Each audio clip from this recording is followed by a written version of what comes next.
Travel Robot Presence. Top 10 things to do in Rhode Island. Rhode Island may be the smallest state in the United States, but it packs a wallop when it comes to history and scenic beauty. Founded in 1636 by Roger Williams, a religious exile from Massachusetts, Rhode Island was the first of the 13 colonies to renounce allegiance to the British Crown. It also was the last of the colonies to ratify the U.S. Constitution.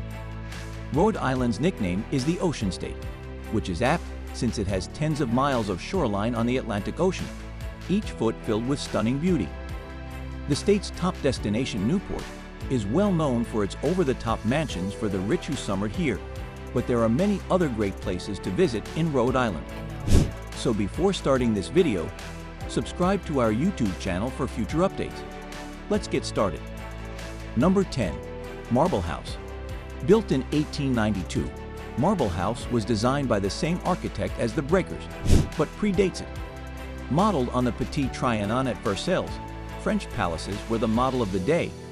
The house has an opulent gold-encrusted ballroom, inspired by the Hall of Mirrors at Versailles. The rest of the house is equally lavish in its detail, and is widely considered to be the most tasteful of the Belle Epoque mansions in Newport. The elegant dining room, an almost exact reproduction of a salon at Versailles, is faced in pink Numidian marble. The solid bronze dining chairs were custom-made and, at 75 pounds each, must have been a challenge for the brawniest of footmen. In 1913, Alva Vanderbilt added a red Chinese tea house to the grounds, which you can see from Cliff Walk. Number 9. Providence Performing Arts Center. You can't miss the magnificent facade of the former Loews Movie Palace on Weybosset Street, especially at night, when it lights up in all its neon glory. Reborn as the Providence Performing Arts Center in 1982, the authentically restored 1928 Beaux Arts Theater is resplendent with marble columns, crystal chandeliers, tiers of balconies detailed in plasterwork, and a magnificent ceiling of medallions surrounding a dome with a multi-tiered chandelier. Beyond its visual charms, the theater is a world-class performance center, the second largest theater of its kind in the country. The center regularly presents top-notch national Broadway tours, many of which choose it as the launch stage for their opening performance. The theater's 1927 Wurlitzer organ is one of only 3 5-manual keyboard consoles built by Wurlitzer, and can reproduce the sounds of an entire orchestra. The 3,100-seat theater is on the National Register of Historic Places. Number 8. Narragansett Beaches. If long stretches of fine white sand beckon you, head for the towns of Narragansett and South Kingstown, south of Providence, to find a string of public beaches on the protected waters of Narragansett Bay. Mattoonuk Beach State Park, East Mattoonuk State Beach, Roger W. Wheeler State Beach, Scarborough State Beach, and Narragansett Town Beach all have changing facilities and parking. The latter is within walking distance of the old beach resort town of Narragansett Pier, where you'll find both lodging and restaurants. Farther south, more beaches face onto Long Island Sound, where the surf can be a bit heavier. Watch Hill is a delightful old-fashioned resort town with an excellent beach, a lighthouse, and a historic carousel. Number 7. Block Island and MOHEGAN Bluffs. 10 miles offshore, Block Island is reached by ferry from Point Judith, Galilee, on the south coast. From laid-back Little New Harbor, where you'll find lodging and dining, you can bicycle or walk to several beaches, or to the Victorian Southeast Lighthouse. So solidly does this brick building and its light tower sit atop its bluff.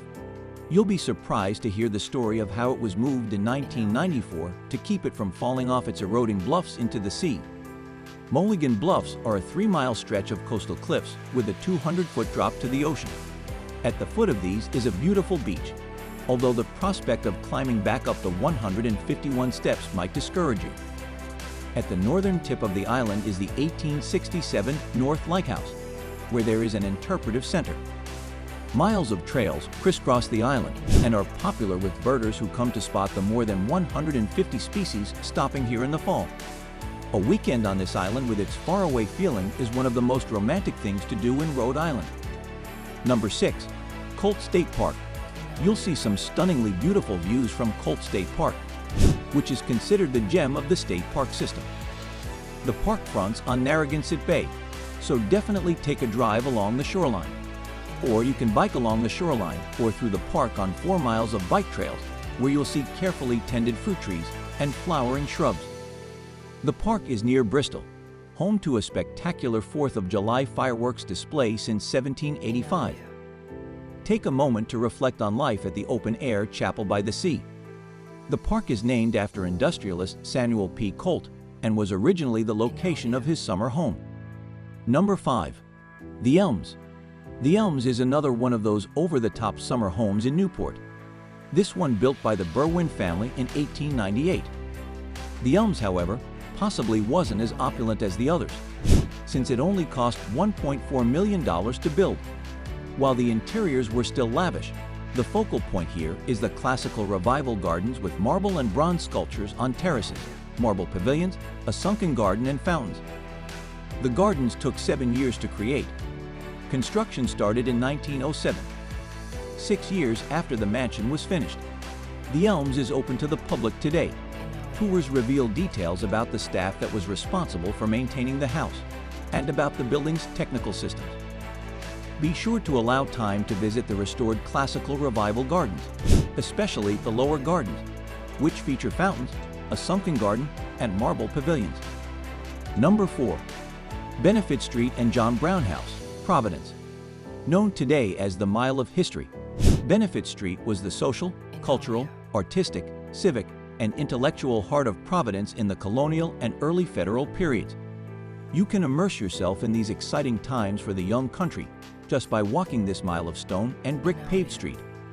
What makes Benefit Street especially interesting is that it is not a frozen-in-time museum street, but a vibrant neighborhood, where later additions of Victorian and a few 20th century buildings keep it in the here and now. Some of Providence's most interesting architecture is here, and a stroll along it will reveal beautiful gardens, a family burial ground, and churches, as well as period homes. The most spectacular of these is the John Brown House, built for prosperous colonial merchant John Brown. He was the first to build outside the crowded waterfront, but from high on this hill he could see his wharves at India Point, from which his ships plied their profitable China trade. The elegant home is still filled with the original Brown family furnishings, which include some of the finest examples of works by Rhode Island's famed cabinet makers, as well as early decorative arts. If you can see only one colonial home here, make it this one. Number 3.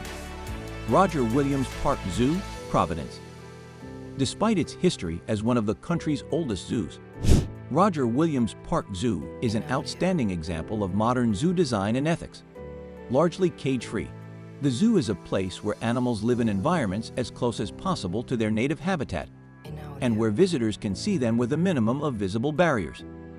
In the 40-acre zoo, they can watch snow leopards, zebras, alligators, wildebeest, giraffes, elephants, kangaroos, red pandas, and dozens more native and exotic creatures in a setting that encourages kids and adults to learn more about them, their habits, and their habitat. Because of its kid-friendly atmosphere and the number of things to do here, Rogers Williams Park Zoo is one of Rhode Island's most popular places to go for families. The 435-acre park also contains a botanical center with New England's largest public indoor display garden, the Museum of Natural History, a planetarium, and a carousel. Number 2. Newport Cliff Walk. You can kill 2 birds with one stone when you walk the cliff walk on the eastern shore of Newport. On one side, you'll enjoy the beauty of the Newport shoreline. On the other side, you'll see the opulent summer homes for the wealthy. Cliff Walk is New England's first national recreation trail. It runs for 3 to 1.2 miles along the shoreline. The northern portion of the trail is considered easy walking, while the southern portion is a rough trail over rocks, so you'll want to be more careful than usual. Still, Cliff Walk is one of Newport's main attractions. Number 1. The Breakers. The Breakers is another summer home built by the Vanderbilt family, this one by Cornelius Vanderbilt U. While Newport summer homes are commonly referred to as cottages, this one is anything but. It has 70 rooms spread over 5 floors. The Breakers is on the oceanfront, with fences on the other 3 sides. It is consistently one of the most visited house museums in the United States.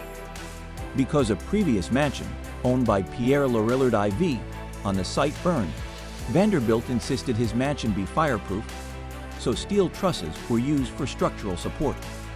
When it was completed in 1895, it was the grandest house in Newport. If you love similar content like this, take a look at my other videos. And if you like it, please smash the like button and make sure you subscribe to the channel and hit the notification bell. If you have further questions, feel free to comment down below. See you in the next video.